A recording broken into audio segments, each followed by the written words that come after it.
Bonjour les amis, ici Stan Carré. Je vous avais fait une vidéo sur comment reconnaître une secte. 11 points pour reconnaître une secte. Aujourd'hui, je vais vous donner 3 aspects principaux pour réussir à vous évader d'une secte. Du coup, tout ce que je vais dire, ça vaut aussi pour les pervers narcissiques si vous êtes intéressé par le sujet.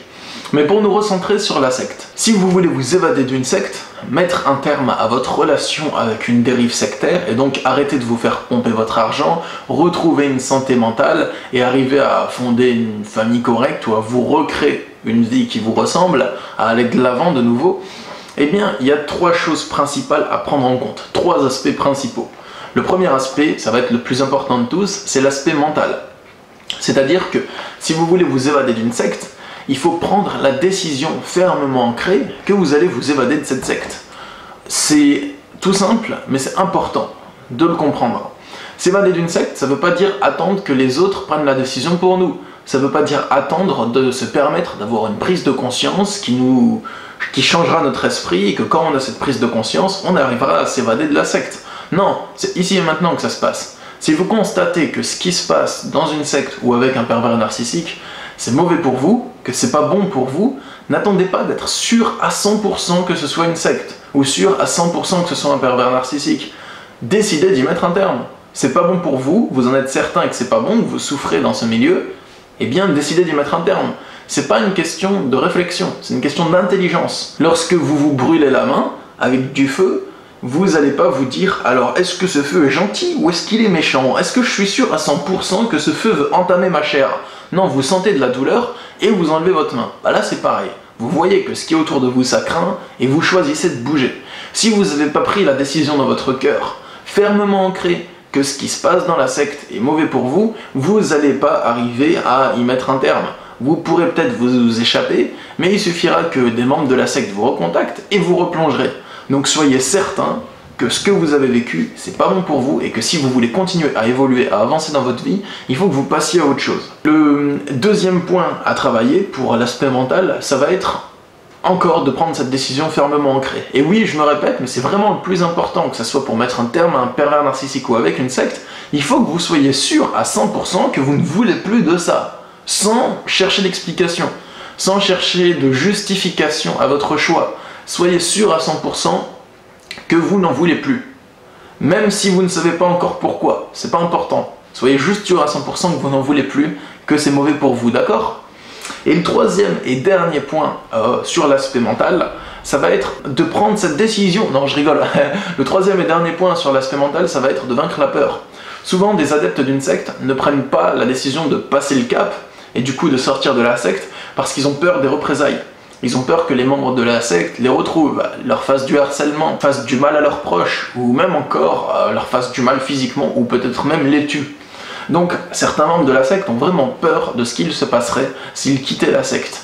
Et c'est cette peur qui les empêche de prendre la décision fermement ancrée de bouger. Donc, ce que je peux vous conseiller de faire, ça va être de prendre toutes les mesures nécessaires pour vous sentir plus en sécurité. C'est-à-dire qu'il va falloir faire une préparation mentale pour arriver à vaincre la peur. Vous pouvez peut-être aller voir un coach qui va vous aider, ou aller voir un sophrologue, ou aller voir un hypnothérapeute, ou tout praticien qui peut vous aider à vaincre la peur. Mais il faut aussi travailler les autres aspects. Si vous voulez vaincre votre peur, vous sentir plus en sécurité lorsque vous quittez la secte, sentir qu'il ne va rien vous arriver de mal si vous la quittez, eh bien il va falloir travailler les 2 aspects suivants. Le deuxième aspect à travailler, après l'aspect mental, ça va être l'aspect stratégique. Comment vous allez faire pour quitter la secte? Quelle procédure vous allez mettre en place? Quel est votre plan d'action? Pensez à votre survie. Si vous voulez quitter la secte et arriver à vos fins, il faut que vous établissiez un plan qui va vous permettre de sortir de ce milieu nocif et de rentrer dans un milieu positif, que ce soit un appartement et vivre seul, vivre chez un proche, mais en gros, il faut couper tous les liens avec la secte et démarrer une nouvelle vie. Il faut que vous pensiez à une stratégie d'évasion en tenant compte de tous les aspects concrets. Donc, aspect financier, vous avez besoin de combien d'argent pour vous évader? Est-ce que vous avez besoin juste de 500 € pour payer un loyer? Est-ce que vous avez besoin de plus d'argent pour rembourser des dettes ou autre? Essayez de penser à tous les aspects qui pourraient vous nuire ou qui sont importants à considérer. Une fois que vous avez mis au point votre stratégie, donc au niveau financier, au niveau du logement, de la position géographique, des personnes que vous allez côtoyer pour vous aider à vous en sortir, si vous voulez vous évader de la secte, mais en conservant tous les avantages que vous aviez dans la secte, ça va pas être possible. Si vous voulez vous évader de la secte en conservant tout l'argent que vous avez lorsque vous êtes dans la secte, tout le matériel que vous avez, ou bien rester pote avec tous vos potes de la secte, mais c'est pas possible ça, tout simplement. Il va falloir voir objectivement ce qui est possible en voulant vous évader de la secte. Le plus important, c'est quoi pour vous? C'est rester sur place, dans ce milieu nocif, conserver vos 2-3 potes de la secte et qui ne veulent pas s'en sortir mais qui sont bien dans ce milieu, ou bien penser à votre survie, penser à aller de l'avant et à sortir de ce climat nocif. Considérez ce qui est le plus important pour vous et faites tous les sacrifices nécessaires pour vous diriger vers la survie. Le troisième et dernier aspect à prendre en compte, après l'aspect stratégique et l'aspect mental, ça va être l'aspect judiciaire. La secte fait souvent des activités illégales, souvent des violences physiques aux personnes, souvent elles embrigadent des enfants et leur donnent une éducation qui est illégale et contraire à ce que le gouvernement a mis en place. Je dis pas que j'approuve le programme de l'éducation nationale que le gouvernement a en place, d'ailleurs je l'aime pas vraiment, je crois qu'il sert pas à grand chose aux enfants, mais par contre c'est quand même considéré comme étant illégal. Du coup, si vous voulez faire condamner la secte pour quelque chose, si vous voulez que la secte arrête ses méfaits, il y a plein de choses sur lesquelles le gouvernement peut la pincer. Ici, c'est pas question du fait que vous êtes d'accord avec les lois du gouvernement. C'est simplement que si vous voulez que la secte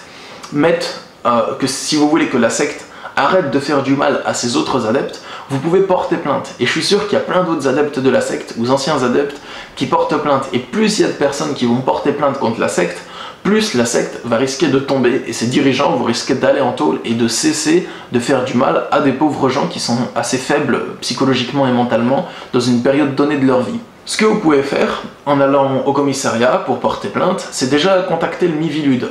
Donc je vais mettre le lien du Miviludes dans la description. C'est la mission gouvernementale de repérage, de prévention et de lutte contre les dérives sectaires, tout simplement.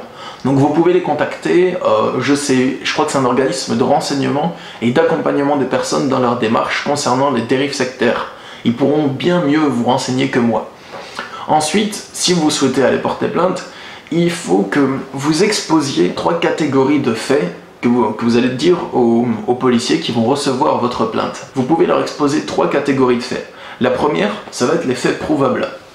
Est-ce que vous avez des preuves des extorsions de fonds qu'ils ont fait, des preuves des versements d'argent et des dons que vous leur avez fait par virement bancaire ou par chèque, par exemple?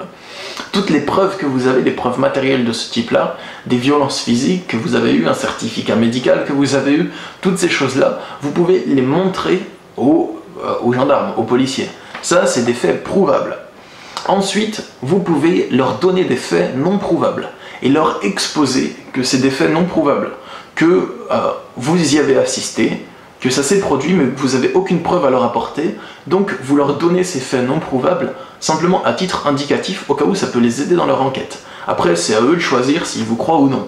Et vous pouvez leur dire tout ça, c'est à vous de choisir si vous me croyez ou non, je vous demande pas de me croire, mais voici ce à quoi j'ai assisté. Donc vous pouvez leur dire tous les faits non prouvables. J'ai assisté à tel rituel bizarre, à telle chose bizarre. Vous pouvez tout leur dire si vous n'avez pas de preuves. Et la troisième catégorie de faits, après les faits prouvables et les faits non prouvables, ça va être les intimes convictions que vous avez. Vous avez peut-être une conviction que telle personne a fait telle chose à telle autre personne. C'est quelque chose que vous sentez, c'est au niveau de l'intuition, vous en êtes quasiment persuadé intérieurement, mais bon, vous n'êtes pas sûr à 100% que c'est vrai. Du coup, vous pouvez le dire aux gendarmes aussi. J'ai cette intime conviction-là. À vous de voir ce que vous en faites, c'est juste une intime conviction. Donc voilà, c'est important. J'espère que cette vidéo vous a aidé. Bon, c'est un sujet assez lourd, assez sérieux. Je ferai d'autres vidéos sur des sujets plus légers, plus joyeux, parce que si vous voulez une belle vie, si vous voulez être heureux dans votre vie, il convient de vous diriger directement vers le positif et de ne pas trop se prendre la tête sur ce qui est négatif et sur ce qui ne va pas. Plus vous restez concentré sur votre problème, plus votre problème va occuper tout votre esprit et dans vos pensées il n'y aura que du problème et du coup votre vie elle sera négative. Vous allez vivre que des moments où vous pensez à un problème et où vous avez des angoisses. Donc c'est pas terrible. Si vous voulez aller mieux, dirigez-vous toujours vers le mieux-être, toujours vers le positif, toujours vers ce que vous aimez. Voilà tout. Donc je récapitule, pour s'évader d'une secte, il faut prendre en compte l'aspect mental, donc faites une préparation mentale, chassez la peur et faites-vous bien encadrer au niveau de la stratégie et au niveau des gendarmes du Miviludes si vous voulez vous sentir plus en sécurité, et sachez que ce que vous faites c'est bon pour vous. Le deuxième aspect c'est l'aspect stratégique, il faut que vous pensiez à tout, niveau financier, géographique, niveau discrétion, comment vous allez faire pour vous évader. Et le troisième aspect c'est l'aspect judiciaire, si vous souhaitez être plus protégé, c'est bien de se faire encadrer par la police, par des professionnels. Donc voilà. Je sais pas s'ils serviront à grand chose, je sais pas si la police a un bon délai de réaction dans ces moments-là, je sais même pas s'ils sont efficaces ou utiles contre les sectes, j'ai pas de retour concernant ça, mais je pense que ce serait quand même utile de faire quelque chose. Voilà, c'est mon avis, à vous de voir ce que vous en pensez. Tout ce que je vous ai donné aujourd'hui, c'est pas ce que vous devez faire, c'est peut-être des idées de ce que vous pouvez faire ou prendre en considération pour améliorer votre vie. Voilà tout, je suis heureux d'avoir partagé ce contenu avec vous. Sachez que je suis disponible en consultation de coaching et de sophrologie, que ce soit par Skype, à distance ou dans mon cabinet à Toulouse. Il y a le lien pour me contacter sur mon site internet masophrologie.fr dans la description. Je vous souhaite une très belle vie, force et courage à vous pour vous offrir le meilleur et à bientôt. Au revoir.